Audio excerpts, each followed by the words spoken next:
បាយបងប្អូនអ្នកចង់ញ៉ាំអត់ណែបាយតួន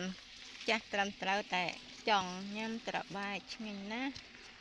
បងប្អូនញ៉ាំអត់ខមមិនអ្នកមួយមកអូផ្លែច្រើនណាហើយច្រើនបងប្អូនណាប៉ុណ្ណេះចង់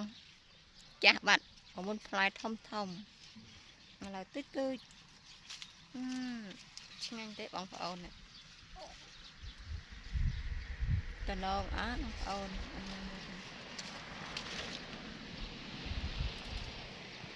បាច់លាងទឹកឯឆ្ងាញ់ណាឆ្ងាញ់ណាបងប្អូនណាត្បាច់នេះមកឆ្ងាញ់មែន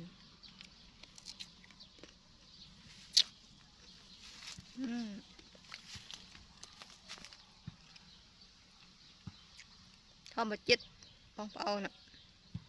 មានជាតិគីមីឯងឆ្ងាញ់ណាស់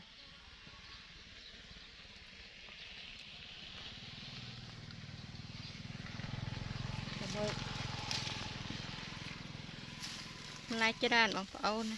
ត្បាច់បាក់ដើមញ៉ាំអត់អស់ផងមិនផ្លែធំឡើយតិចអរគុណ